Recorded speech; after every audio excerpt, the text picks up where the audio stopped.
This is the Russian Dynamite, Masha Slamovich. Becca here. This is not America's Sweetheart, Davian. And It's Billy Starks. And the super fly guy, Trayvon Jordan. This is the fly side flyer, Jalen Brandon. Hardcore Princess, Jules Malone. Hi there, this is the Bubblegum Princess, Alexia Nicole. This is the Brazilian Wonder Woman, Christy James. This is the baddest black belt, Janai Kai. This is Kid Bandit. The smash hit Joel Bateman. This is Robin Renegade. Cody Hawk. Brutal Bob Evans. And you are listening to Wrestling with Entertainment, one of my favorite podcasts in the whole wide world. Hey, everybody, this is Eric Schultz, and you're listening to Wrestling with Entertainment, because Wrestling with Entertainment gets results. Hello, and welcome to the show. It's Wrestling with Entertainment, the only audio experience on the web today, the trusted choice for interviewing all your favorite wrestlers every Tuesday and Wednesday on YouTube and Castbox, sponsored by Rogue Energy and Player One Coffee. I'm, of course, your host, James J., and it's a great day for wrestling, because we are wrestling with Eric Schultz. It's good to be here. How are you today? I'm doing just fine. Looking forward to another wrestling podcast here. It's always a fun thing to talk about, something you love. And can you tell us where Schultz will be getting results next, events-wise?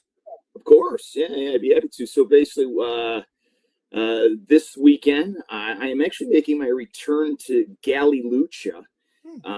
So that'll be interesting, and I can give you more details on that a little later, because Galley will meet, here and there. They got lots of different locations they meet out of. But on the 13th, I'll be over at, that's a week from tomorrow, or I should say the 13th, that's a Saturday. It's going to be over at Navarro Farm for Ego Pro. So that's a lot of fun. It'll be my second time at Navarro Farm with Ego Pro Wrestling. So that's, and it was a great time the first time.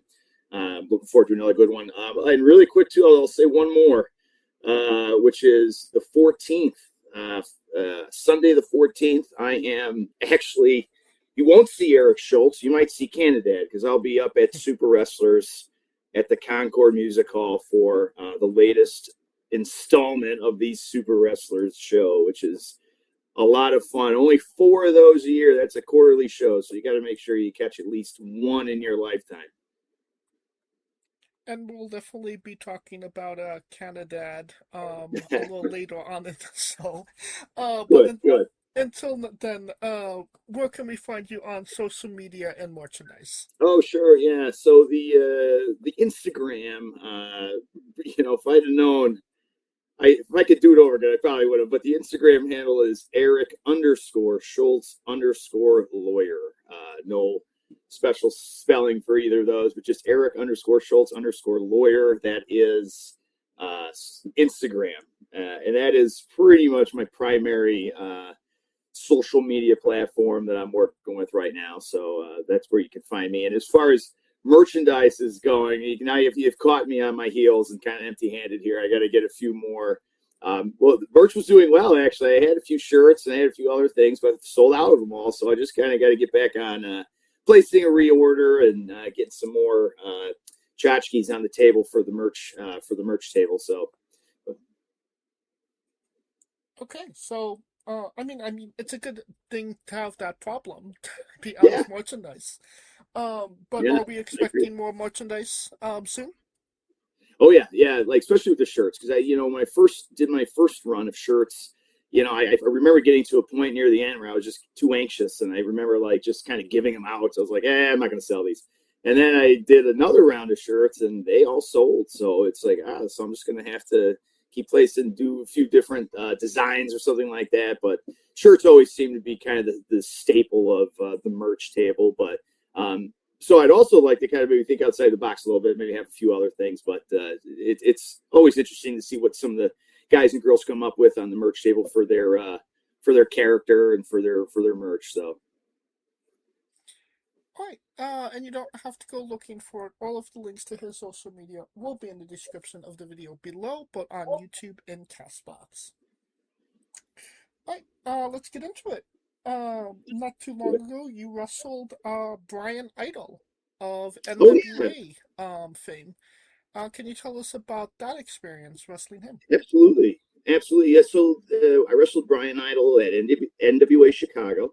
That was my first NWA Chicago booking. And right off the bat, I get to work with one of their main guys, Bryan Idol. So obviously I was pretty nervous, well, I was excited, and it was an honor to be booked that way. And, but definitely some nerves. And in fact, I had seen a lot of my peers get NWA Chicago bookings. And I was kind of like, man, it'd be nice to get out there. And so I was lucky enough to finally get out there. And I remember, even though it was my first time out there, sure enough, I got to see and meet Billy Corrigan, which was very nice. In fact, he had even a little piece of advice for my act, which I thought was super cool. Just to, even be able to speak with him about the business and not just kind of a passing, hey, how you doing? Nice to see you. Thanks for having me out or whatever. So that was nice. But even working Bryan, he was obviously a total pro. Nice guy. We just kind of breathe. It's so easy, easy stuff, NWA Chicago, we just kind of breeze through, I think we were the first match.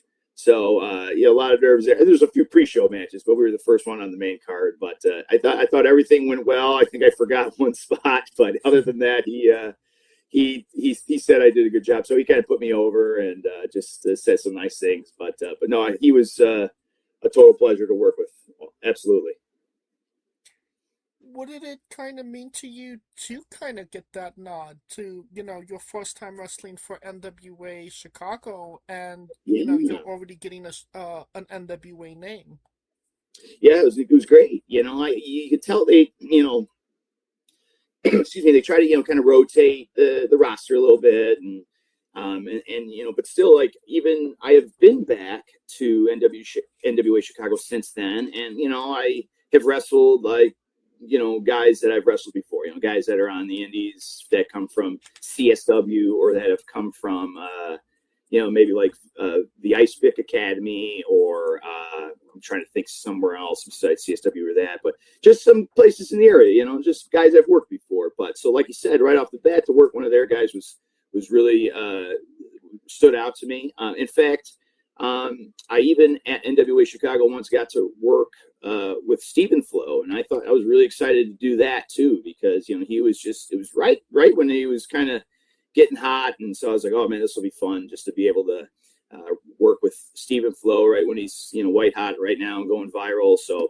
and I was able to do that at NWA Chicago, so that was the place that was able to give me that opportunity. But no, it was you can tell that that the locker room is it's got a good strong Chicago style wrestling influence with the roster. They work with a lot of the CSW guys in association, of course, with their main NWA guys. So it's just fun that you get to see a good mix of the two. Obviously, we CSW guys, I think get a good,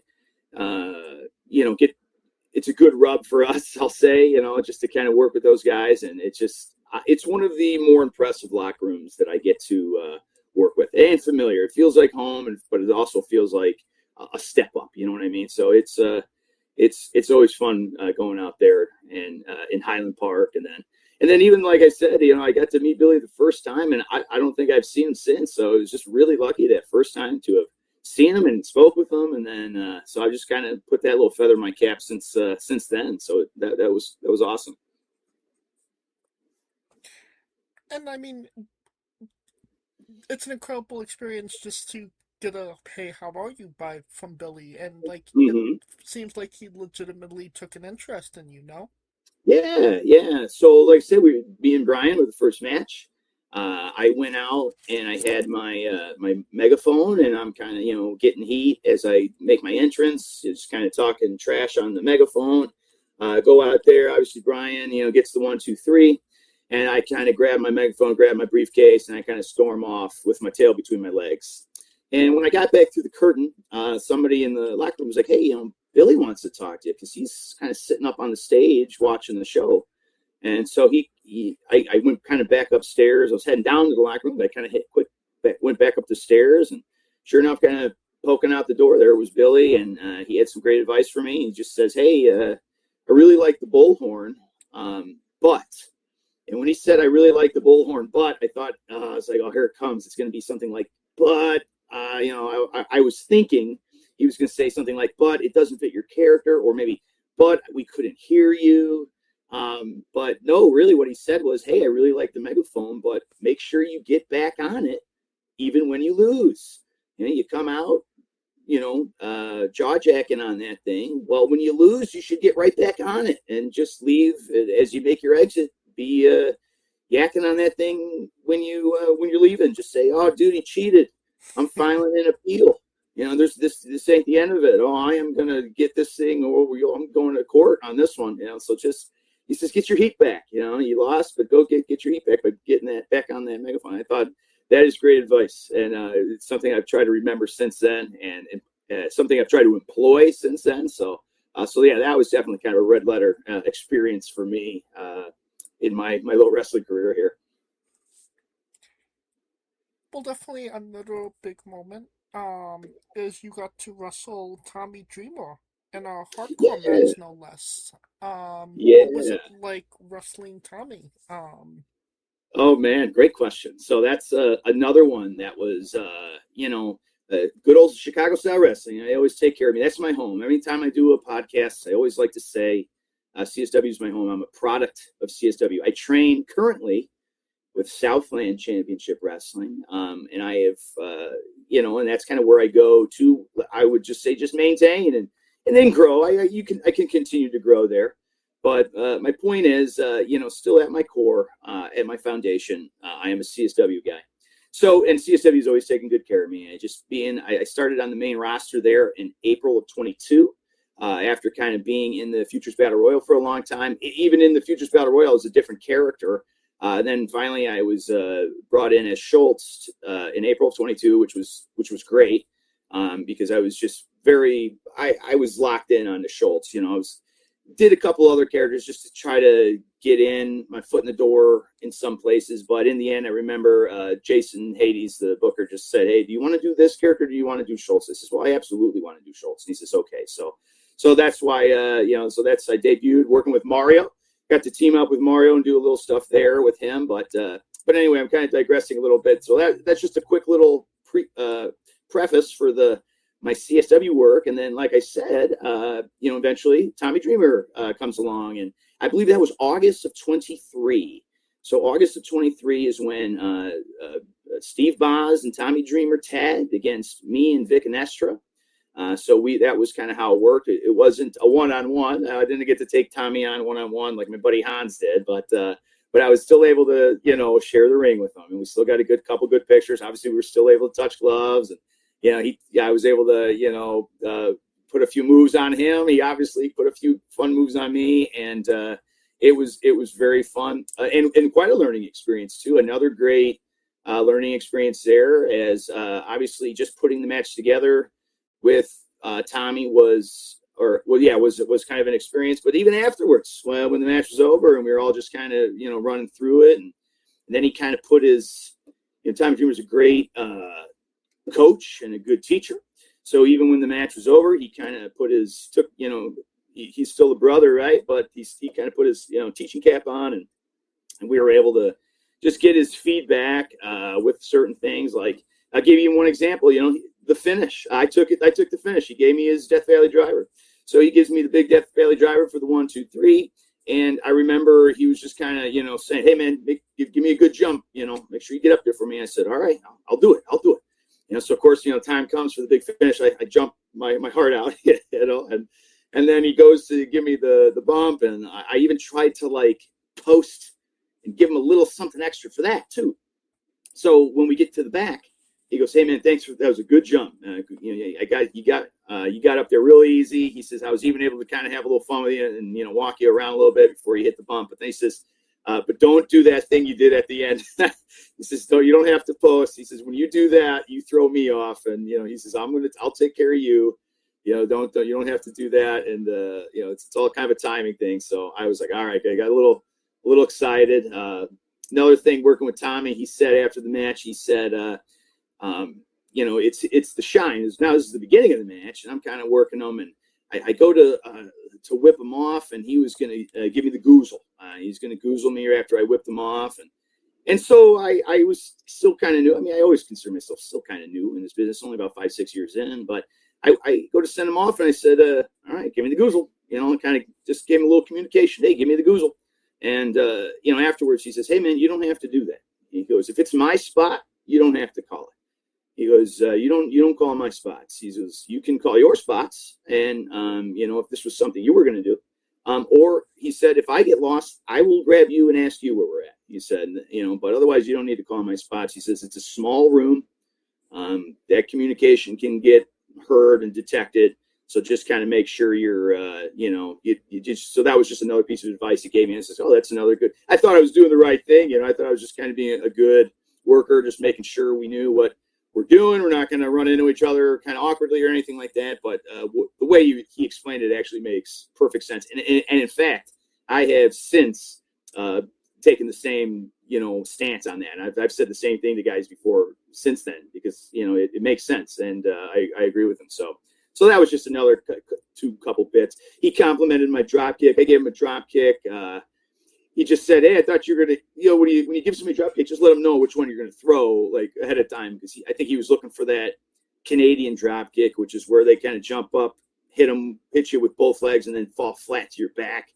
But I gave him kind of more of that, typical, like a more of a missile drop kick where you kind of, twist to the side a little bit, more of a traditional one. But still, I laid it in. I laid it in pretty good, and he complimented. He says, "Still, that was a good drop kick, though." And he says, "He definitely sent me back to the buckle, which was what I was supposed to do." So, but other than that, it was just a lot of fun. And he did spots that obviously we didn't call. Like he said, it was a hardcore match. So I mean, there was one point with the four of us. We're all outside the ring and just bopping along. And I think Tommy grabbed a fan's belt, like a championship belt, but like a fan's one, so like not a real one. But so he grabs a fan's belt, like a title belt, and I'm sitting there, and Boz is kind of peppering me up with some punches, and in my peripheral I could see Tommy running around the ring, and sure enough, Boz gives me a little tip. He goes, hey, watch the belt, it's coming around. But it was funny because I already knew. I could just kind of see it in my peripheral. So it was just good instincts and good timing, and just one of those things where we just kind of connected on the idea really well. So I just was able to feed into it really naturally and take a good shot, take a good bump. So yeah, just a lot of good memories from that match, and just was really excited to do that. So it was definitely one of the ones that stands out. I'm looking forward to another one, man. I want to do another one with him. So you are doing another one with him? No, I'm not. I would like to. Okay. Like I said, that was August of 23, and even as recently as just last, what was it? It was last year. It was 2025. But like I said, he came back to CSW and he worked my friend Hans Carden and in a Metro Division Championship match, and so that was cool. So I was a little jealous of Hans. He got to work with old Tommy one-on-one, but still, I still have the pictures. Oh, I got to say one more quick story about Tommy Dreamer. This is really cool. So my brother is 10 years older than me, and actually went to some of the old ECW pay-per-views back in the day. I think there was one in Dayton, Ohio, and in like 98, I think it was Heatwave. But I'll have to get my facts straight. But I know that, even as far back as 98, my brother had seen Tommy Dreamer wrestle at ECW in the coolest, one of the coolest promotions, one of the most legendary promotions. He was there and got to see this guy work. And so it was just so cool. Then years later, his brother, who is 10 years younger than him, me, here ends up getting to wrestle him in, Franklin Park, Illinois. And so my brother got an 8x10 for Tommy, and he goes, hey man, you mind signing this for me? And Tommy was like, sure. And he's like, well, hey, I guess you're wrestling my brother tonight, He says, oh, okay. Or getting beat up, I think that's what he said. Hey guys, I hear you're beating my brother up tonight. He's like, oh, that's your brother, huh? And then so he signed it, and my brother was going to give him a little wad of cash, and Tommy says, no man, just put it towards your brother's career. So he just signed. I thought that was so cool. He just signed the picture for him, said, just put it towards your brother's career or something, invest in him or something. So I thought that was really neat. So he was really cool. So my brother and Tommy got a picture together, and I thought, oh man, that's awesome. Of course, Tommy and I got a picture together too backstage, because not going to pass up an opportunity like that. But Right. just kind of had to say that story, just since he was so cool to work with. Yeah, being cool to your brother and beating you up. Yeah, exactly. All right. Can you tell us about your tag team partner in the program, Jay Thunder? Jay Thunder, yeah. Well, there's definitely some. And admittedly, that's ARW, Adrenaline Ringside Wrestling, out of Indiana. They will wrestle out of Hobart, Indiana, sometimes Lake Station, but in that area. And anyway, in that at ARW, I am a part of the program, and the program has been around for a few years now and has seen lots of changes. We're a dynamic group. We've been kind of flush with members. We've even been a little bit lean or thin with members, and actually we've seen some conflicts within the group, and I think that's kind of what's going on now. And I blame myself truly because, I've missed a few ARW shows lately, just kind of other things, scheduling conflicts and things like that. But, I always trust my boys, Jay Thunder and Nick Diamond, to get the J, and of course, Willie the Bomb Richardson, our manager. I always trust those boys to, I'll say Nick Gage or Nate. That's terrible. I think it's Nate. But our security guard, Nate, but he's there too. So, but anyway, I always trust my boys to get the job done. But it just seems like lately there's been a little bit of, like I said, a little bit of conflict within the program. And in fact, recently at an ARW show, Jay Thunder, my tag partner, who we had, Jay and I were ARW tag team champions. So we had the tag belts for a while, and then we lost them to Sempiternal. That's they're Jake O'Neill and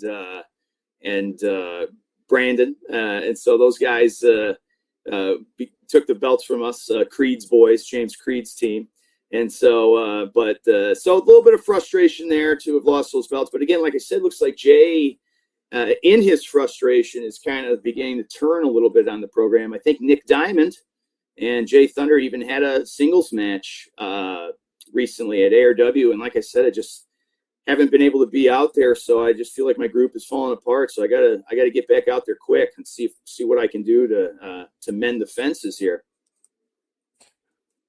I mean, if things do kind of break apart, where will your allegiances lie?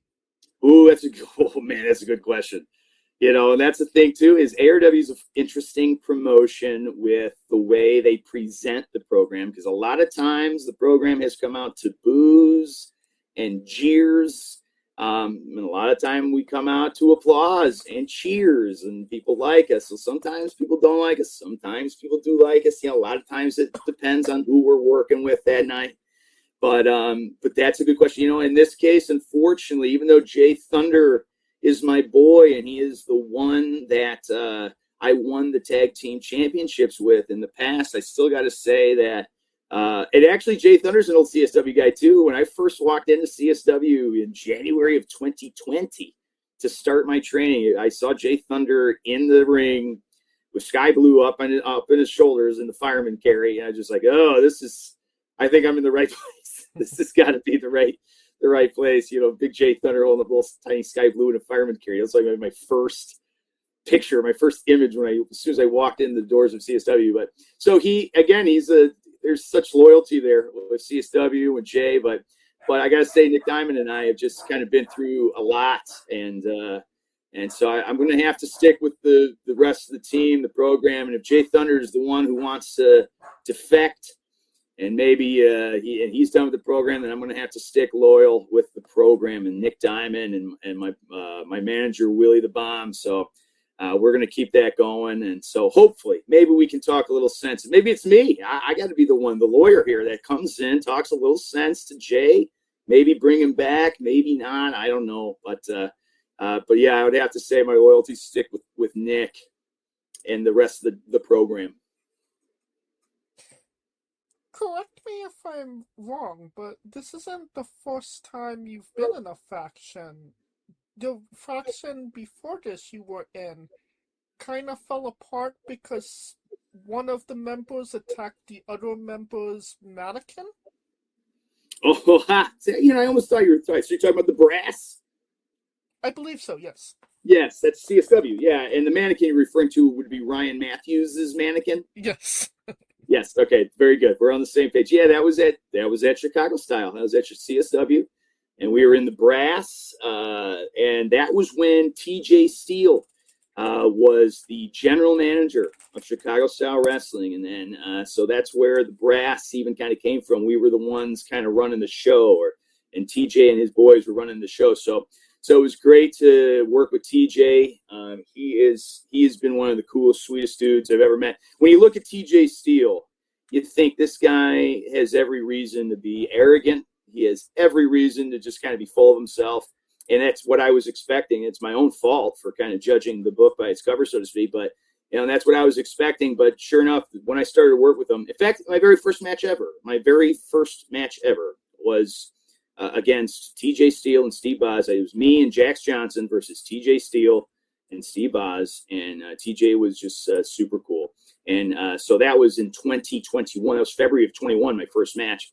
And then, obviously the brass we ran in like 24, maybe late 24, early 25, something like that. Those dates are a little bit, I'd have to double check on that, but still just so cool to then just to stay in touch with TJ. Like I said, he did end up being one of the sweetest and most humble. So very much the opposite. I couldn't have had it any wrong, or I couldn't have had it any more wrong when I first had my first impression of him, but because he ended up being a super cool guy, super humble guy. And a guy that, for all intents and purposes, if he wanted to, he could be on AEW. You know what I mean? Like, he could absolutely be on television. But I just think he's got other priorities, and that's fine. I think that's awesome for him. But he could if he wanted to, the stinker. So but he's a good dude. But yeah, that was working with TJ. That was a lot of fun. Again, Vic and Estria. I think that's when that may have been a precursor to the brass, is just working with Vic against Boz and Tommy that one time. But it was Vic and Estra, Ryan Matthews, Jax Johnson, and me, and then, of course, old TJ. So lots of fun working with those guys. And then, I think one of Ryan's mannequins, Bryan, if I'm not mistaken, was accidentally assaulted by one of our own members, causing a little infighting there. So, and again, their old Schultz poo there was the one trying to make amends and play peacekeeper. So, there's actually a good promo I have posted with Jax Johnson and Ryan Matthews and me, and we're just trying to make some peace within the brass. So that it was always fun working with those guys. It's always fun working at CSW too. They got some of the best camera people. They got, I'm not going to even say some of the best anymore. I'm just going to say they got the best. They got the best camera people, the best multimedia people. They just it's a real sharp program out there. So it was fun working with the brass and working at CSW. It always is.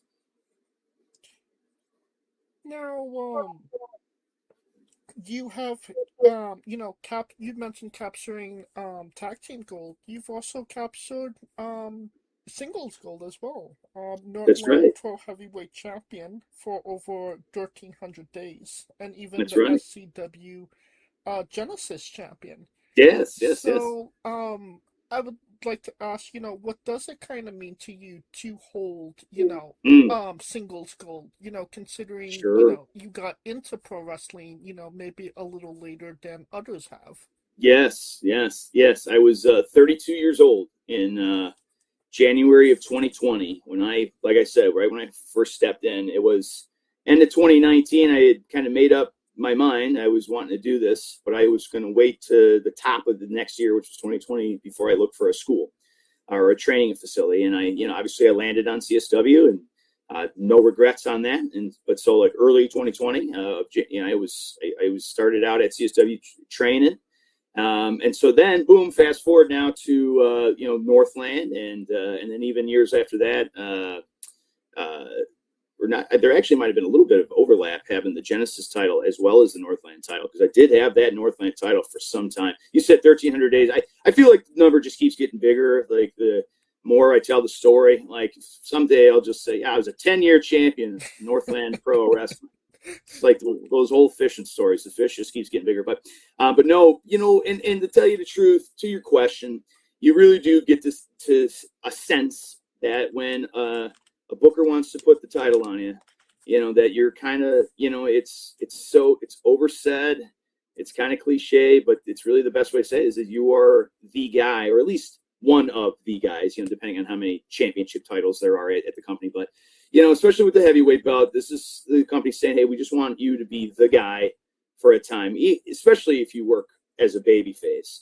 If you are a heel, as I was at Northland, and you have the belt, that's the same thing. It's kind of like you're the guy, but you're the top bad guy. And it's up to you now to start generating and putting these baby faces over and getting them, popular and things like that, and building interest in the characters and the stories. And that was always fun too about Northland, is they just did a good job, kind of just giving me a chance to develop my character. I would start the show a lot. Obviously the champion would main event. I would wrestle in the main event, but a lot of times we'd kick the show off, with just like a little promo segment or something like that, just kind of build a little interest for the main event right at the beginning of the show. But yeah, it was just fun to work out there. So it's just like you said, you just kind of get a good connection with the booker, or they have a particular vision of where their story wants to go, or where they want to take their promotion. And they said, I think, having a long-term heel would be great. That story is set up perfect for making a great babyface one day, because then you got this heel who's had just cheated to have his belt for the longest time. And doesn't matter who they put up against me, if it was Cody James, or if it was Mario Pardue, or if it was Chris Miller, or, even Jay Cross, or, even near the end there, Doug Simmons, it didn't seem like it mattered who they put up against me. I was finding a way to cheat to win. I just kept winning. And then, but then, like I said, eventually it was Doug Simmons who was able to dethrone me and get that, break that streak. So, but yeah, like I said, that long heel reign, it does set up for a great babyface win eventually. And it's fun to play that role. I feel like I do the heel role a lot better. The babyface role is a little nuanced and it's a little tricky, which is actually a good segue into talking about the Genesis title. Because the Genesis title at Southland is where I work babyface. It's one of the few places I work baby. Like I said, ARW can sometimes be, you could argue that I'm a tweener out there. Sometimes they like me, sometimes they don't. But at Southland, they book me as a babyface. And yet I had the Genesis title, which is the mid-card championship, for it was a year or more, actually. I think I won it in April of 25.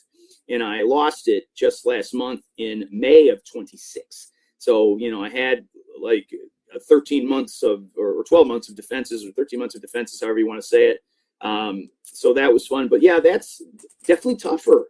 It's tougher for me as a good guy to kind of have an identity and have a character without just looking like a generic creator wrestler on a video game. I remember even working Mason Perks recently at Southland, and he was a babyface, and we had a baby match. And, I was talking to Mason before the match, and he goes, well, so you're not doing the lawyer thing here? And I go, no, I got this whole babyface thing I do here now. And it's just kind of, he's like, so you don't got the briefcase? I said, no. He goes, you don't got like the megaphone? I said, no. He's like, so he's really struggling to kind of figure out how to work with, do a good, fun, character-driven match when I don't have a character. I don't feel like I am a character there. I do the Schultz poo thing, I think, and that's fun, but I don't think there's enough meat there to, to go for any really long amount of time. But so that's another creative challenge. It's just trying to figure out how can I, create a character that is a good guy. And, I feel like I've done an adequate job creating a heel character. Now I got to figure out how can I make my babyface character stand out as well, which is just kind of the benefit of working at a lot of places. You get to experiment. And that was the fun of working at Southland. I'm a babyface. At NWA Chicago, I got to bring in my friend Kate as my valet just to try that out. Maybe Kate is the missing link in my act. or there was other places where over in Joliet and Rocket Pro, you get to work with another group of guys, get to try another few things out there. I got to work at Ultimate Combat Gauntlet once before with a lot of friends. That's Lucia Ludacris's promotion. She was working out at Magoo's Bar up in Bedford Park at the time. And that was just, there was a lot of, and she was just getting the promotion off the ground when I was working out there. And that was another just kind of a fun place to experiment, quite frankly, that it was at, UCG where I got to, I switched from the tights to the trunks. It was at UCG where I brought in the megaphone, and so I just was doing those two things as a total goof. Like, as I was just horsing around and having a good time, almost like I don't want to say I wasn't taking it serious, but I was just having fun. And then, those two things like really connected with the crowd, and it just kind of made me look different. And I started using them everywhere. Then I started doing trunks everywhere. Then I started bringing the bullhorn everywhere. So that's, like I said, it's fun to work at a lot of different places, try a lot of different things, experiment a little, see what works, see what doesn't, cut out the things that aren't working. And then, eventually somewhere in the mix, you can kind of find a good combination of what works for you as a heel, what works for you as a babyface. Now, I mean, winning those championships, is it a moment that you take in the moment, or is it something that kind of sets in afterwards? Like, wow, I did this. Yeah, that's a good question. In the moment, yeah. Well, you know what? I think most folks would probably answer. Most of the boys would say when the match is over, that's when you can start taking it in a little bit. Because if you do a I'll even give you an example. When I won the Genesis Championship against my friend Benny Vargas at SCW Hangover in 2025, this was the third match in a 3-match feud, and and we got double juice in that match. I was busted open, Benny was busted open, so it was quite literally blood was spilled literally in that third match. And to your question, leading up to that, it was business. It was business as usual. It was just, hey, let's get through this thing. Let's make sure we do it right. Let's focus on it. But then I think when it was 1, 2, 3 and the match was over, and I got the belt, and you don't really need to go over how you're going to celebrate. You just have fun celebrating, and you get to just have fun with the fans. No, nothing to script there, nothing to lay out in the back there. So you just kind of, so that was kind of when I first, was able, at least for that particular championship, that's when I was able to kind of enjoy it, take it in, be in the moment.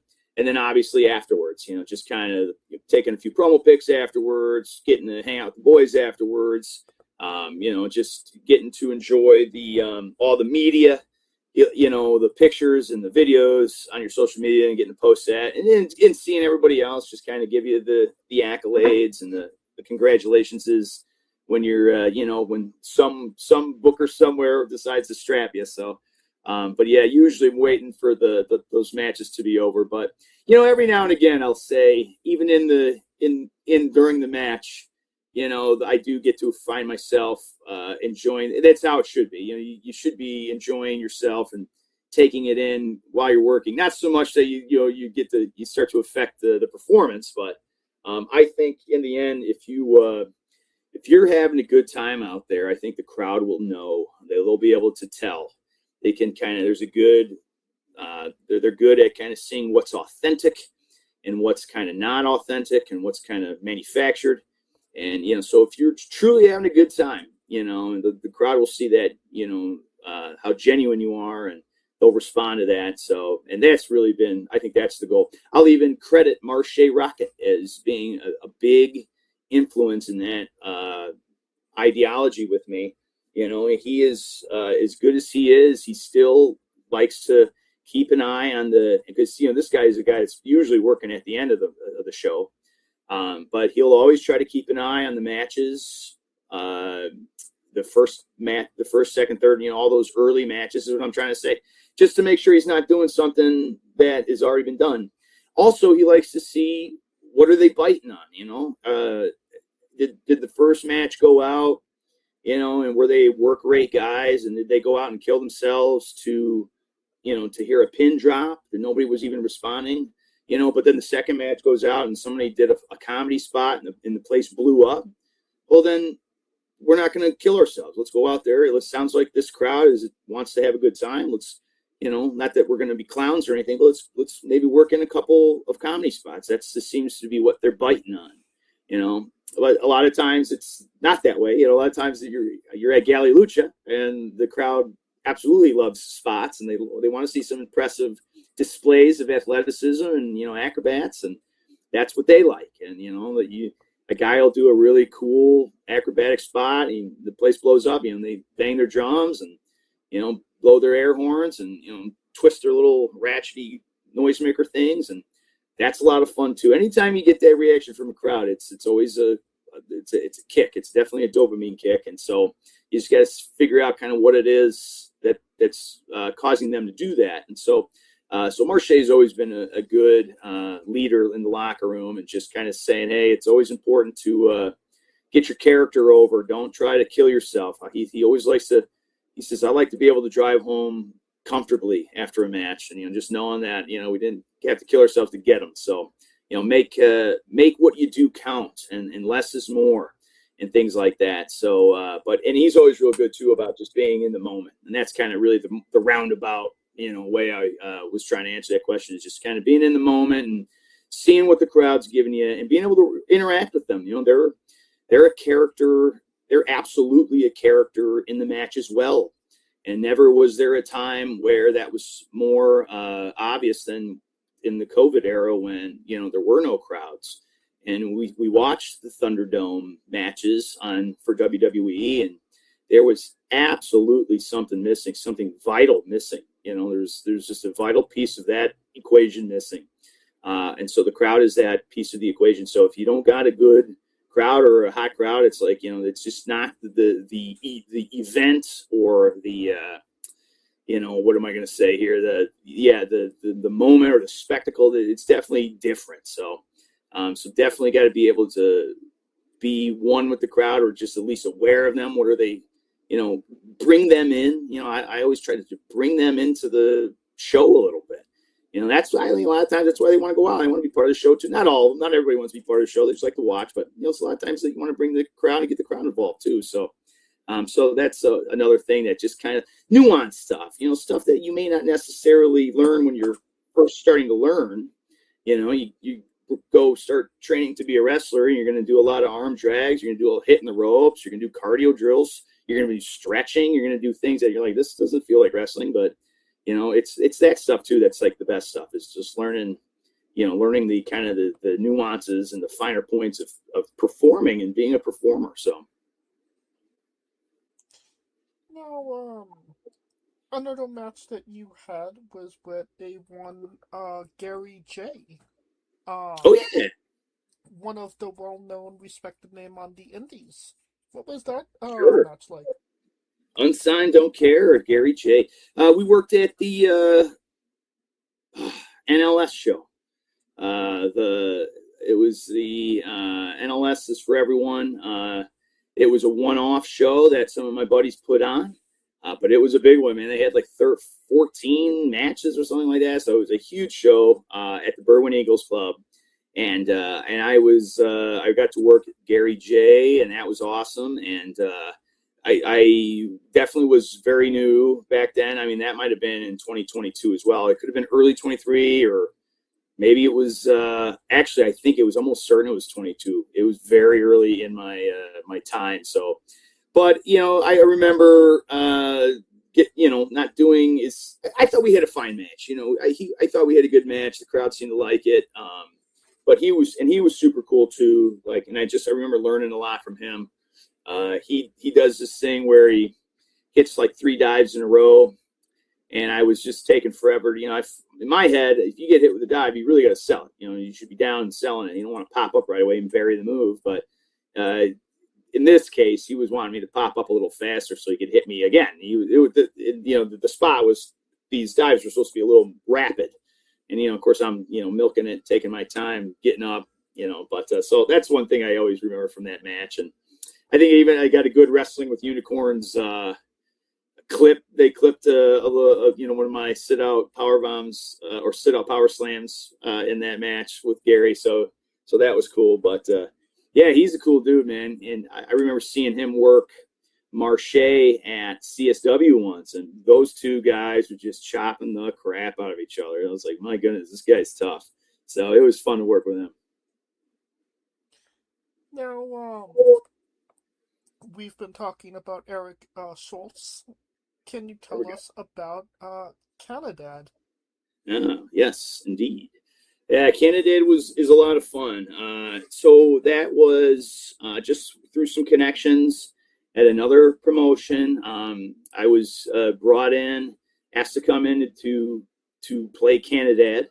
I always like to I always hasten to say that Canadad was a character that was written for somebody, and I was eventually cast as Canadad.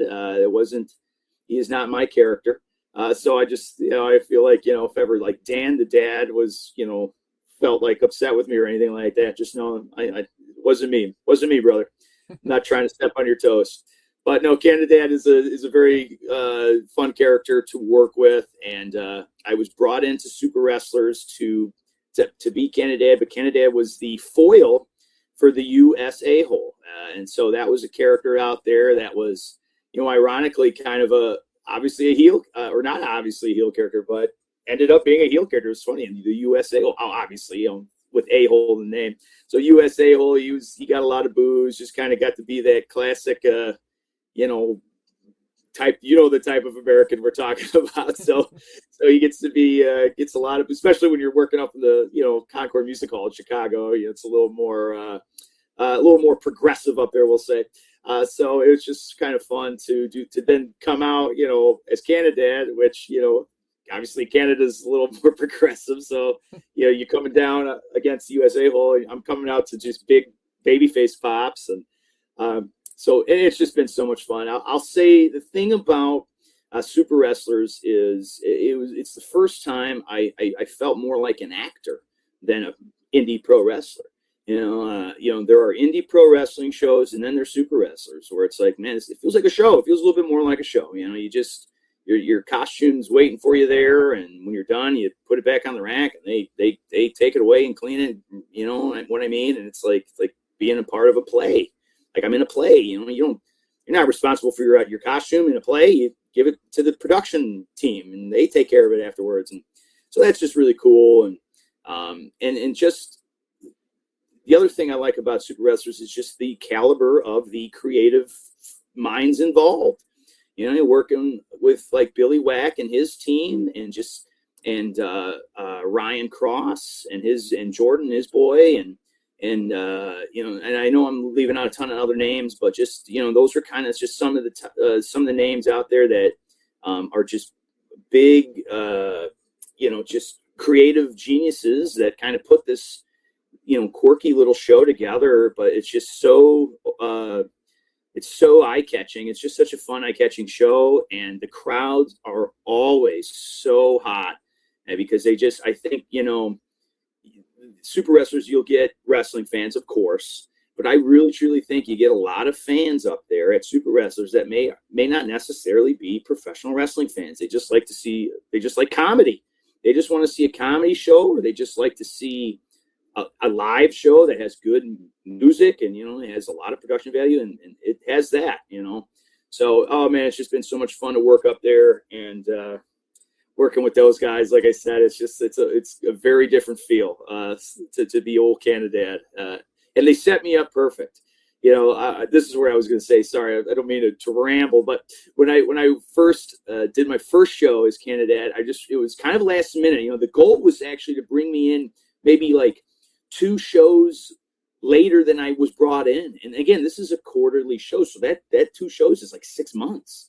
So they're talking almost 6 months early. They were like, hey, can you come in? And not only was it 6 months early, but it was a short notice, like as far as can you come in in 2 days? Like they had already told me they want to do this, but they're like, hey, actually, we need you now in in 2 days, like this Sunday, like Friday. They were asking me to come out on Sunday. And I said, sure, let's do it. And I'm telling you, I went out there and everything was just a little kind of quick and short notice, but the outfit looked great. And everybody just set me up. I was set up for success. I don't know how else to explain it. Like, I was perfectly set up to succeed. They had the outfit waiting for me. They had the jokes waiting for me in many cases. Like, I worked Quinn Whittick that night. He plays Vlad Bladder, the teenage werewolf. And he gave me a couple good. He says, it'd be funny if you did this. Hey, it'd be good if you did this. And I was like, yes, that would be funny. And that would be good. And I did it. And sure enough, it got over. And so even just working with some of the other creative guys out there, they're like, hey, why don't you go out and kind of do something like this? Well, I was thinking maybe you do something like that. And I mean, everything worked. I literally read the script. I just went out and read the script, and it just worked perfect. It was so much fun. Felt like Cinderella. I was like, man, just kind of like, this is too good to be true. And then, and since then, I'd like to say I've got to do a little bit of writing and working in my own gags when I get on the mic, and they have been so good to me out there. They give me a lot of mic time. And that's just been some of the fun of it. So it's fun to, like I said, inhabit that character, come up with some good Canadian jokes, come up with some good dad jokes. And, oh man, I just look forward to it. In fact, like I said, we got one coming up here on the 14th. So just, I want to get that date right. I don't want to make sure I didn't screw that up. No, the 14th. So, but yeah, so it's been a blast up there. I mean, you even fed Kristen Sugar Smith broccoli one time. That's right.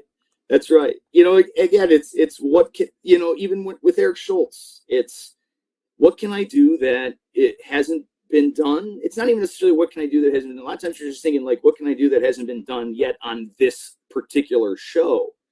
But with super wrestlers, like, you can do things that probably haven't been done in wrestling, like, how many times has somebody been force fed a piece of broccoli? Maybe it's happened. There's a lot of wrestling out there, but I don't know of anyone. But that's the idea, is just, you take these characters and you work these spots and you make moments. It's all about just kind of having a moment, making a moment. Obviously very comedy driven. There are good workers out there like Jordan Cross who can, put on a great match, put on a banger, as they say. And others, Shaq Jordan's out there and he's a heck of a wrestler, very talented, very athletic.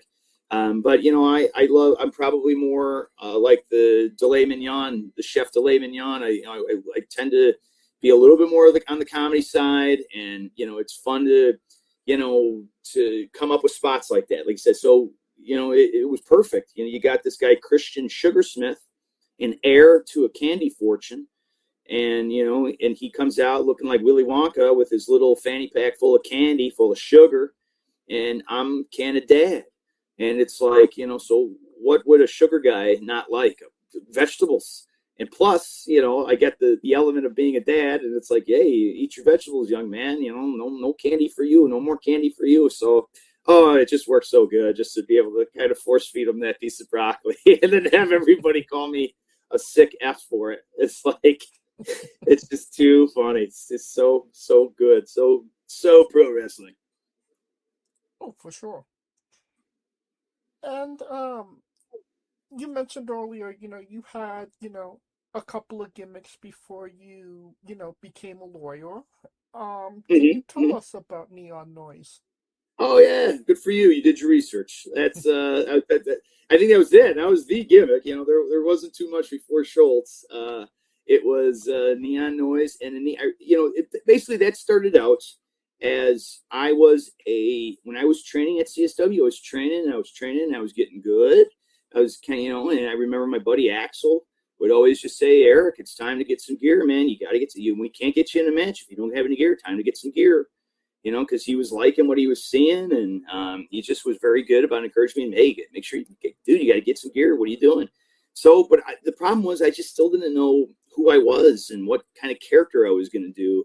And so finally, they paired me up with Dakota, and Dakota and I were kind of both in the same boat in that, we're training and we're putting in the time and, and we're there. We're kind of getting close to being ready to be on a show, but we just didn't have any identities. We didn't have any characters. so they just put us together and just say, hey, let's do this. CNC Destruction, Cody James and Chris Miller, we're heating them up as a tag team. So do you mind being on the main show for CSW if it means getting squashed to them? And me and Coda were like, heck yeah, we'll do that.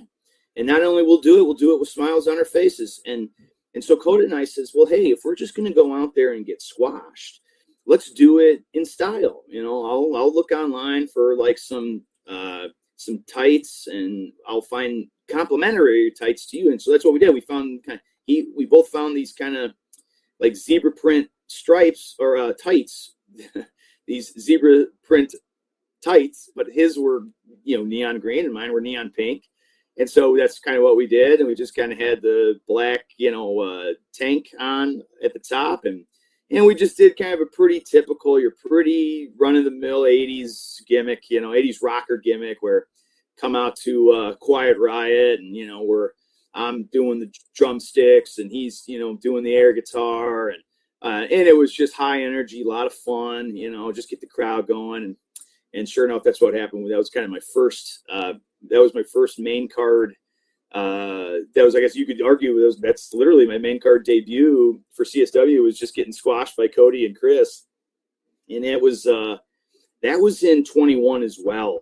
That was like March or May of 21. It was very early. And again, we were still hurting from all the COVID era, restrictions. They were just keeping people from, they were keeping wrestling shows from selling too many tickets. So, I don't mind, getting squashed in front of a smaller crowd, but still, it was, you got to crawl before you can walk. And so that was a foot in the door. And like I said, we were willing to do it. But the thing is, I think they saw the fact that we were like, we got some matching gear, and they thought, oh, maybe these guys want to really do this tag team. And so then they actually kept booking us for a bit as that tag team. And I got to work with Pat Tanaka as Neon Noise. I didn't get to work with Coda because Coda had unfortunately got like a shoulder injury. So was unable to wrestle, but was still able to attend that show. But Pat Tanaka was able to step in for Coda. So I was able to tag with Pat, even though Coda was still ringside. But again, that was just kind of early days of CSW. And then, it seemed like for the most part after that, I was more or less resigned to the Futures Battle Royal, which again, I was happy to do, but I'm very thankful that Hades was asked me, do you want to do Schultz or do you want to do Neon Noise? And so I definitely want to do Schultz. So I just never looked back since I started bringing that character. Because actually I was doing Schultz everywhere else. It was like, I got booked at Crash Tested Wrestling doing Eric Schultz. I was working someplace else as Eric Schultz.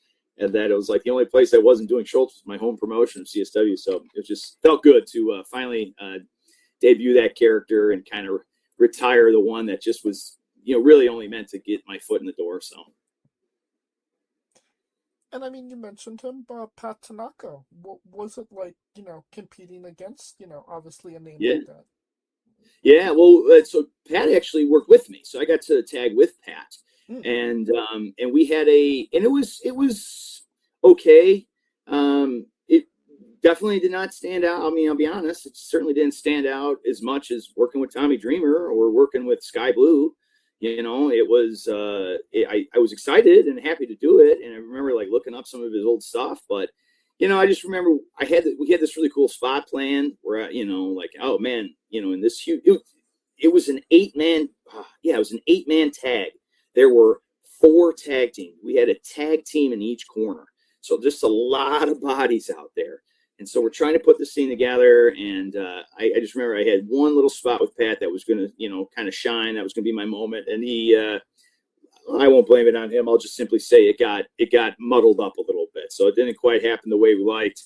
But all that to say, I got to get a picture with him. It was fun to work with him. He had actually even joined our CSW training practices a week or two leading up to that, or maybe just the 1 week, just a one Tuesday night and one Thursday night before the Friday of the show, just to kind of work with us. So that was cool too. So we actually got to train with him, and he got to show us some cool stuff. And so that was fun. I mean, anytime you get to work with a legend or someone who's, been in the WWE in some capacity, or has even just rubbed elbows with some of the greats.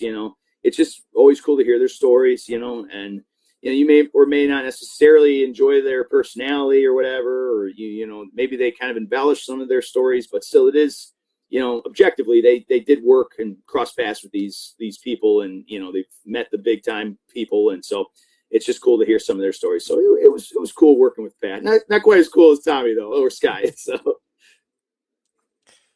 All right. I think it's time for Eric's Bizarre Adventure. You're a pro wrestler that goes up and down the roads, and weird, crazy, and bizarre things are bound to happen. Can you tell us a road story that fits that description? Ooh, so wrestling on the road, a story like an unusual happening while traveling to a show or something? Yeah, something that was crazy, weird, bizarre. Ooh, good question. Oh man, I'm struggling to come up with one. Oh, I guess I'll give you one. This was not that it's that crazy, but crazy, weird, or bizarre. Well, admittedly, one of Eric Schultz's flaws is I'm a little too saturated in my area, and that is the greater Chicagoland area. I mean, there's plenty of wrestling to be had in this area. I'm not saying I'm everywhere, certainly not, but I am, I could probably afford to get out on the road more often and have a few more road stories. But my buddy Jax Johnson and I have gone to Indiana a few times, and not just, crossing the border for, like I said, to Hobart or anything, an hour away, but we went to like Indianapolis, and those are a little longer trips, 3.5 hours there, 3.5 hours back. It's always fun. And I remember one time I took a booking for Shane Morton down in Tullahoma, Tennessee, the cousin of Ricky Morton, and I got to work with his promotion, and that was a 9-hour drive down and an 8-hour drive back. And I just remember thinking, like, man, what a huge mistake. Why did I take that booking? It's so much driving. But, it's funny that as long as you got somebody there to talk with, it does make the time go by quick. Unfortunately, I don't have anything crazy for you, man. I wish I did. I wish I could tell you a wild overnight story or a fun rib I played on somebody. But like I said, I need to get making some towns. I need to make a few more towns here and get out there, get my name out there a little more instead of just being a 60-mile guy, and just going to this, anything more than 90 minutes. Gee whiz, I'm not driving anything more than 90 minutes. I want to, you know what I mean? Right. So, but yeah, but unfortunately, I don't have anything too crazy for you on that front. But no crazy road stories. I got to make one. I'll make a few for you, and then we'll do it again. Sure. But I would say that this is maybe a crazy experience. You competed in a Tough Mudder-esque obstacle course once, no? Oh yeah. That was the Warrior Dash is what I believe it was called, and I think that was back in 2016. That was way back in the day. And yeah, it was one of those things where one of my buddies that I knew at the time was, what was the one? Yeah, Tough Mudder is a good one, or maybe it was the Spartan Race. We did the Warrior Dash. It was one of those ones, but like those kinds of, crazy 5Ks. It was a 5K. That's what we did. That's all it was. We ran a 5K.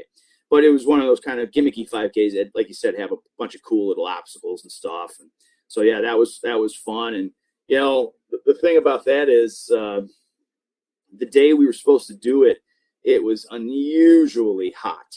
So hot, in fact, the event was supposed to be kind of in the middle to the end part of the day. It was supposed to be more or less the evening, and we were going to do our run and then come back, and then there was supposed to be like more or less a party. And there was a band and there were drinks. Once you got done running, here's your beer, and you can have more beers if you want. And there's food everywhere and music, and it's like a little party. But but because it was so unusually hot that day, they literally said just because of heat and restrictions and heat advisories, they changed it up to like 7 a.m. we had to run.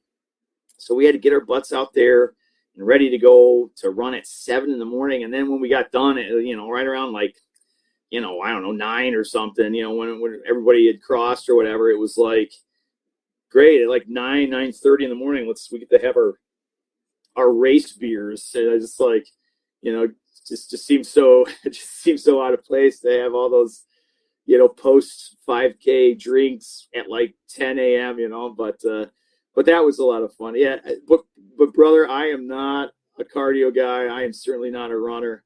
I did poorly. There was even a time in my life where I could at least get up to about 5-6 miles in about an hour, which was somewhat respectable. But man, even that, what's a 5K, like 3.1 miles? I couldn't. I walked a lot of it. It was horrible. Those obstacles were killing me. A lot of hills too, but and the heat. Not to mention the heat. So. All right, so not doing another obstacle course. No, yeah. If it involves running, heck no. I do plenty of cardio hitting the ropes and doing cardio drills at training, So my father, he's the runner. He's the guy, even at 70 years old, he is still running marathons. Wow. And he's still in a running club, and he still every Tuesday he wakes up early, 4, 5, 6 in the morning or something, goes out and just gets a couple miles in with his running club, and that is something that he does, and maybe it ought to be something I should get back out and do just to kind of get my wind up or something. Just it's a good thing. It's a good thing. Gets your body operating a little better. But no, Eric Schultz is not a runner. I can tell you that. I think it's time for the colossal question. Okay. Let's say they're making a movie about you. Every movie has a soundtrack. What would be the first 3 songs on your movie soundtrack? First 3 songs on my movie soundtrack, I'd have to say the first one would have to be "Who Did That to You." I'm stealing it now. That was already on the Django Unchained soundtrack, but that is my entrance song, and that's the entrance song I've been pretty loyal to. Even in February 21, when I had that first match with Jax Johnson against Boz and TJ, that was the song I came out to. That was the kind of song I chose to be my entrance song. It kind of fits my character, and it's the song I still use to this day. Everybody loves it. But again, it's a little bit of a, I kind of poached the Django Unchained soundtrack. I always liked Tarantino. Tarantino always had a really quirky ear, and, some of the best soundtracks, are in his movies. He's just got some really cool moments with, music in his movies. So that was one. That would have to be like the theme song, so to speak. Another one would be, I've always been a huge fan of Weezer. In fact, if you look on my Instagram, one of the 3 pinned posts is just me playing my American Strat here, and just playing "Say It Ain't So." And I remember when I was in 8th grade. My 8th grade graduation present was an electric guitar. And I just always liked Weezer, and I always liked that song in particular. And I remember taking lessons, and my guitar teacher could play that, and he could play it really well. And I was like, oh, dude, I want to learn how to play that. And it was very, very difficult. I mean, there's a lot of easy Weezer songs to play out there. You just got to, jam some power chords, and you can pretty much play them. But that one was a little tricky. But I kind of always wanted to play it. So that would be one. I like that one, too. And what would be the last one? I got to pick some 2. I had 2 so quick. And now I got to twist and contort a little bit for the last one. Here, I'll do this. I'm pulling up my YouTube right now, and I'll see what the last song I listened to was. That'll be my third answer. Oh man, I don't want to say that one. Oh man, let's go with what embodies me, man. We'll do. You know what I've been listening to a lot lately? I like. I've been going back, like Weezer, right? I've been going back to the 90s. I've been going back to the early 90s for their, the grunge era. And I always been getting back on that Faith No More song, that Epic. And I know it's like, it's probably been played to death by some people, but that's a little bit more. I just started playing it at my buddies' hangouts, and they're like, oh, dude, I remember this one. This one's awesome. They're like, it reminds me of high school, man. It reminds me of going to the pool halls when we'd go to the pool halls in high school. I'm like, I know, right? It kind of takes me to a place, but that's always a good one too. So, and another thing too is every time I'm at a party, it's a lot of pressure to play a song. If you can play a song you think is cool, and 5 people are going to make fun of you for it. you play another song you think is cool, 5 people are going to make fun of you for it. But that was a song. Anytime I played that song, it seemed like everyone pretty much was okay with it. It's like, all right, cool. So they'll be my 3 songs. So Epic by Faith No More, Say It Ain't So by Weezer, and of course, Who Did That to You by John Legend. All right. Well, definitely a solid 3 picks.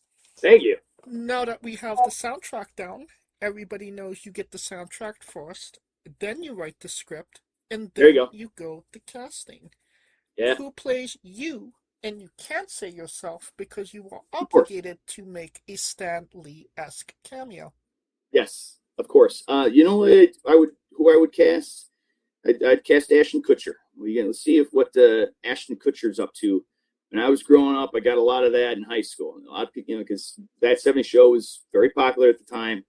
I had the shag. I had like a 70s shag, like kind of like not long hair like I have now, but it wasn't a short hair, So I kind of had that mop top, and I did not have the beard in high school. Of course, I had a little peach fuzz on my chin, but that was about the extent of my facial hair. But a lot of even when I first started working at, my first job was a Sam's Club, and I was cashiering at a Sam's Club.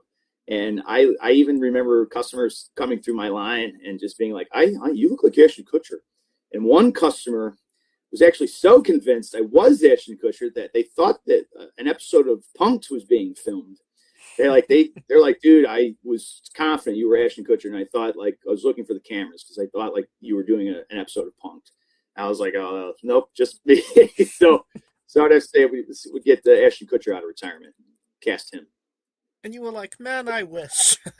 Yeah, tell me about it. Yeah, he's a good looking cat, but I feel like we always he's kind of like my celebrity doppelganger. Now, every movie has a supporting cast. Who would be 3 people significant to you in your story that would be in your movie, and who would play them? Are these workers on the wrestling indies, or are you talking like other actors? Anybody that you want. So anybody that is a part of your life that would, is significant to your story. Sure. That's a good question. Well, I can think of 2 right off the bat. I want to get, first and foremost, I'd like to get my buddy Benny Vargas in on that movie. He has been the most recent wrestling buddy of mine. Once we started training down at Southland together, I was on his way to the training. And what I mean by that is he would just end up driving to my place, and then we would go the rest of the way together and save gas and just by carpooling. And, once he got to my place, we still had about 50 minutes to go or to an hour. And so we would just talk, and we'd talk wrestling the whole way down. And of course, then we trained for 3 hours and then ride back, talk about wrestling the whole way back. And so we kind of have that little one-on-one time. And it was awesome I always enjoyed the car ride sometimes more than the training.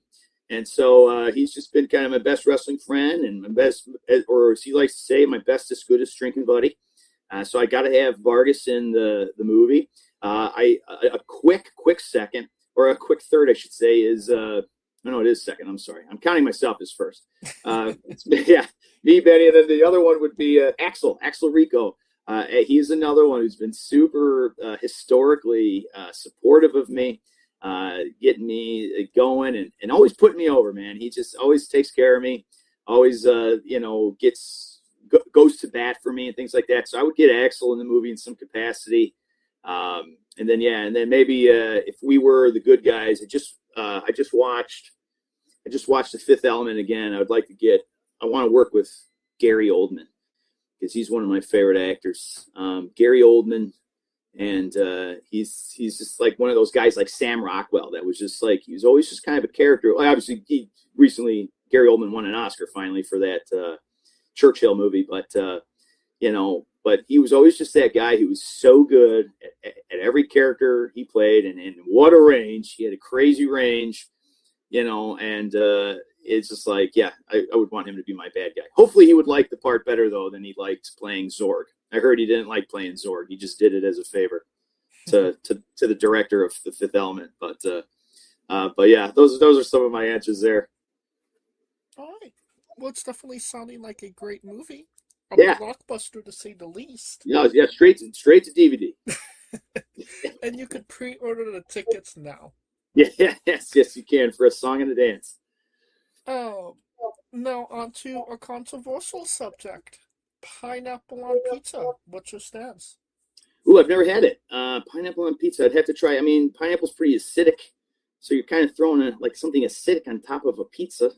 But I guess my answer that would be pretty much is my answer since I've never tried it.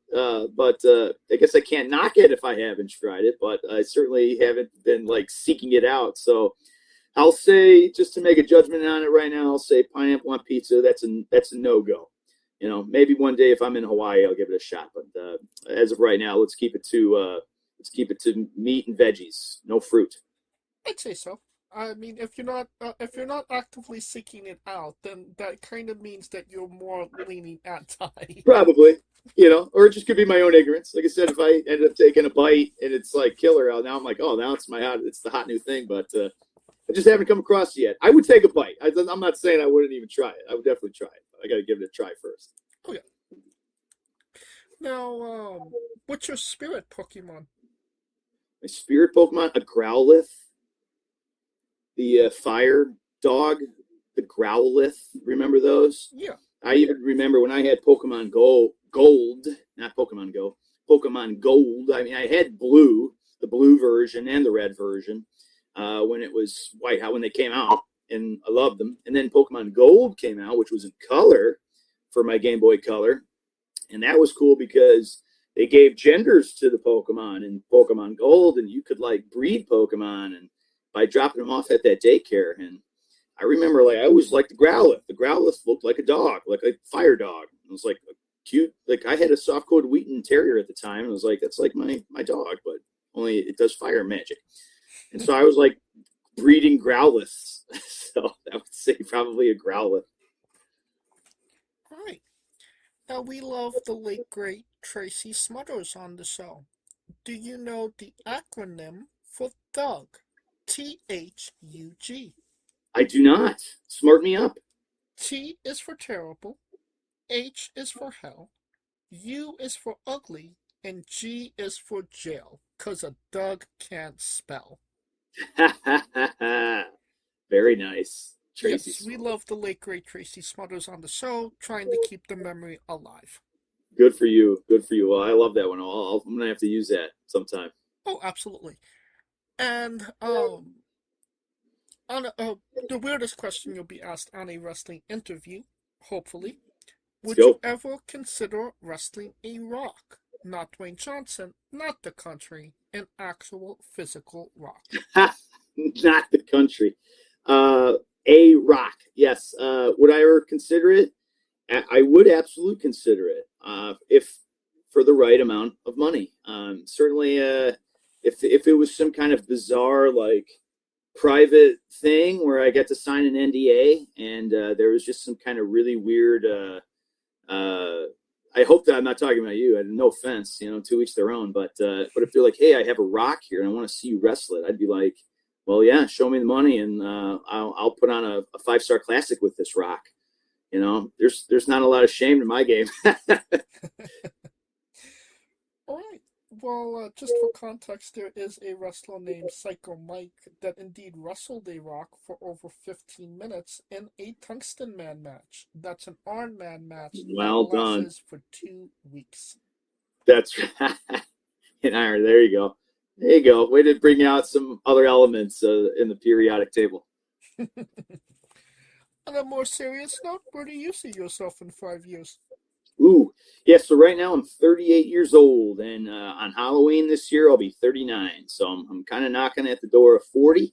And you're saying 5 years. Bottom line is, I tell you what, I would like to see after about 5 or 6 years in the business, I've got a pretty good idea of where I stand, and obviously I feel like I'm good and I'm better than a lot of the cats out there. But obviously, I have seen guys start after me that have blown past me, and guys like Raph Quintero, or I've even seen I was kind of wrestling before Maggie started at Black and Brave, and then it was just so cool to see her start and then her excel. And then, same thing with Raph and just a lot of those guys, just so you can see that, there are those out there that have something that I don't have, and I enjoy what I do. That's the nice thing too. Is it's just like it's not like I got into this to find any kind of like grand success. Obviously I was pretty realistic. I got into this. It wasn't even. It's not like I was thinking I was going to be signed with anywhere really hot or anything like that. I was, it was just kind of something I wanted to do and I enjoy. And the process was enough for me. I was getting an enjoyment out of just performing on the indies, and I enjoy doing that. But I will say, ever since I started with Super Wrestlers, that's when I first started kind of entertaining some ideas of some hotter stuff. So I would like to hope that Super Wrestlers could take off and start like a TV show or like a YouTube show. And, maybe the popularity of Super Wrestlers kind of lends itself to that. And now you're not just putting on live performances, but you're doing filmed content.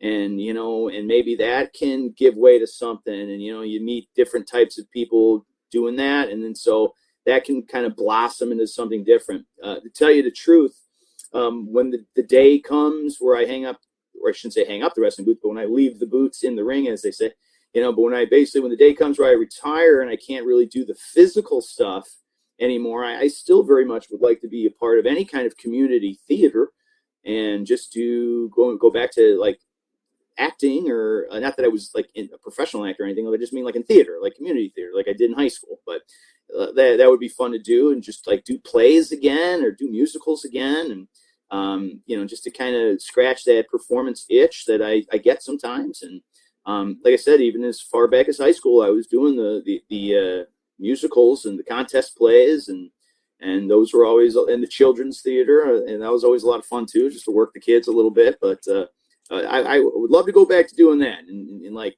being a play, being in a production, maybe even at like Joliet Junior College. Like I said, even if it was just community theater, that would be a lot of fun to do again. And what is a match people should go out of their way to see that best shows off you as a pro wrestler? Ooh. Oh, man, great question. Well, first and foremost, I will say in August of 2022. So August of 23 was my match at CSW with Tommy Dreamer. In August of 22 at CSW, I had my singles match with fellow CSW student Sky Blue. And I think that was just lucky. I think my guess is, I don't know, I'm speculating, but my guess is that the booker asked Sky, what do you want to do? And I think she said she wanted to work me, and that's what I think. And because like we were feuding a little bit, not she and I, but the Nick Brubaker and CJ Esparza and me and my group with Mario and Shelly, we were kind of feuding. So that was kind of the reason why we were even in the same conversation. And then it just kind of happened that like, oh, here, now I can wrestle her. And we ended up having that briefcase on a pole match, which for a long time was indeed the most popular, most viewed video on the CSW YouTube channel. It was me and Sky in that briefcase on a pole match. But it has since been dethroned. We are no longer the top. We're the second now most viewed match. The top one is Nissa Kate versus Megan Bain at CSW. So they're number one with a bullet too. They got over 100,000 views. I think me and Sky are still at like 70,000 or something like that. So, but see that one. That's a good one because I just really like. It's just a lot of fun because you see Sky. She's great. I think even though I was very new, I was 22. It was very early. I think that was almost kind of a good thing just because it was like, you see a little bit more of a raw Eric Schultz, but still I get to work in some good gags. It was a lot of fun. I like that one a lot. And then I would also even say just that match with Benny I had. It was SCW Hangover in April of 25. And that was the final. That was the conclusion of my 3-match program with Benny Vargas. And like I said, it was the first and only time I ever got color in a match. So, and he got it too. And so that was definitely, that one stands out to me as being a good one. So either one of those 2 matches is kind of some of my favorites. The second one, can we find that on YouTube? Yes. Yeah, both of them. Yeah, the CSW one is on YouTube, on the CSW YouTube channel.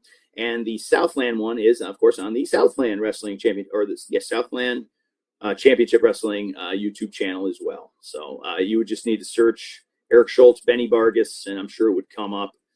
So yeah, that's a fun one too. Perfect. And you don't have to go looking for it. I will, if they are indeed on YouTube, I can grab a link to them and put them in the description of the video below, but on YouTube and Castbox. Perfect. For anybody that hasn't seen them, wants to see them, wants to re-see them after this interview.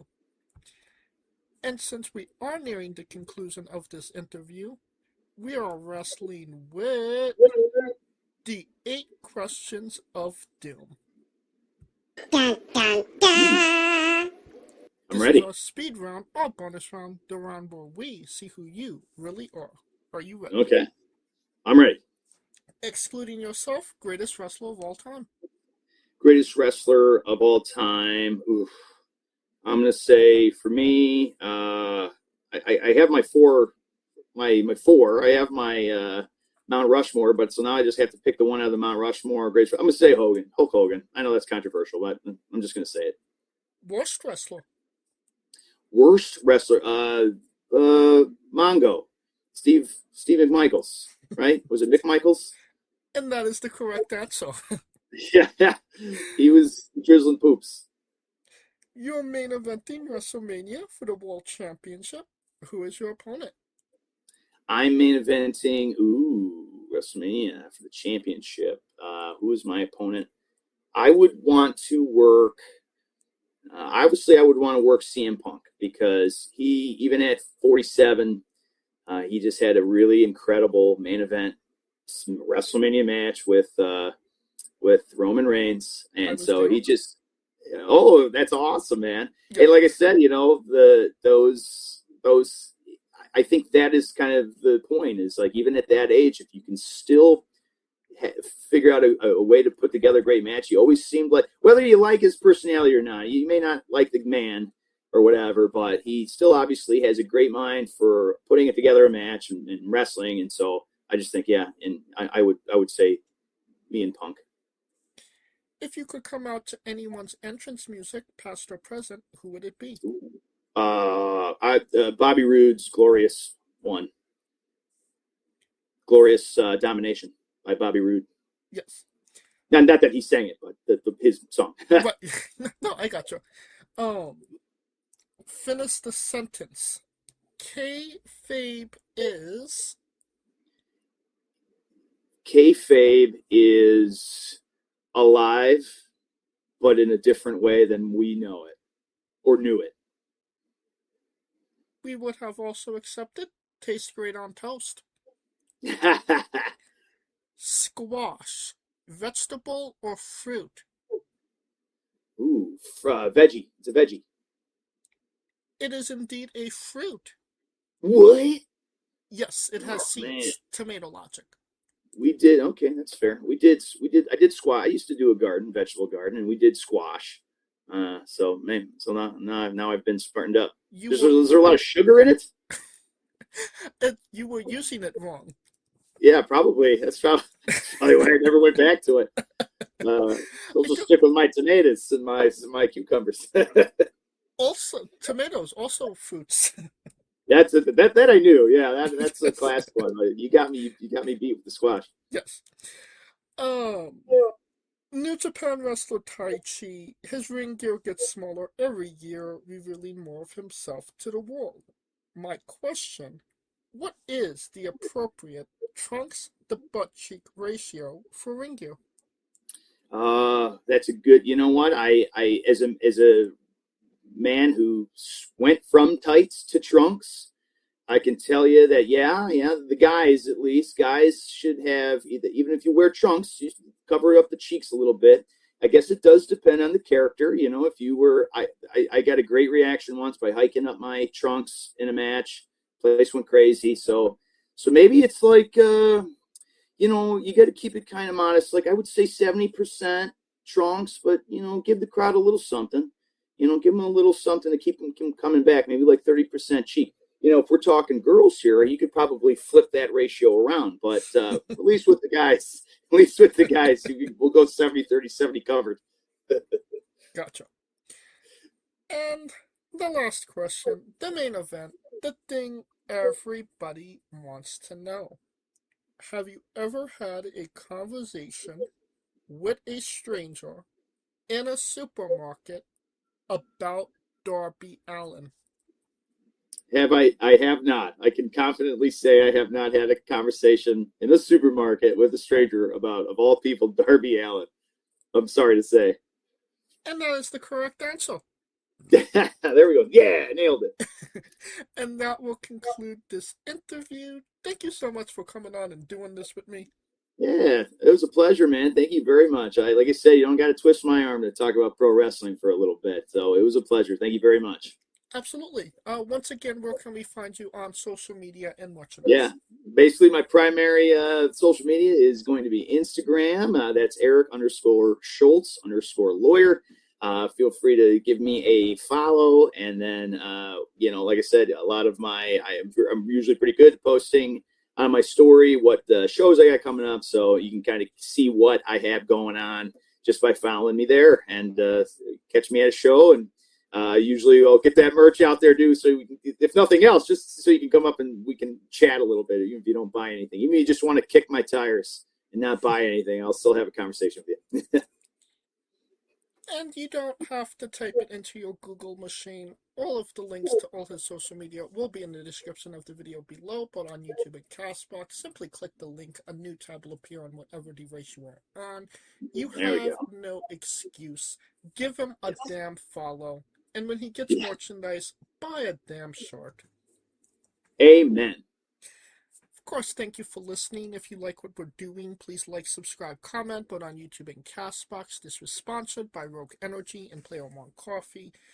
Join us next Tuesday and Wednesday for new incredible interviews, and follow the show at Wrestling with E, both on Xthread and Instagram, for information on who we're interviewing, when we're interviewing them, links to those interviews, and so much more. Follow me personally at JamesShay993. Right, when I say wrestling wit, you say entertainment, okay? You got it. For our special guest, Eric Schultz, Kaliko Yacht, Scooter Dust, I'm James J, and this has been Wrestling Wit Entertainment. Hey, folks, this is the Colossal Mike Law, and you are listening to Wrestling with Entertainment. Enjoy the show. Support these guys. We appreciate it very much. We'll see you at ringside.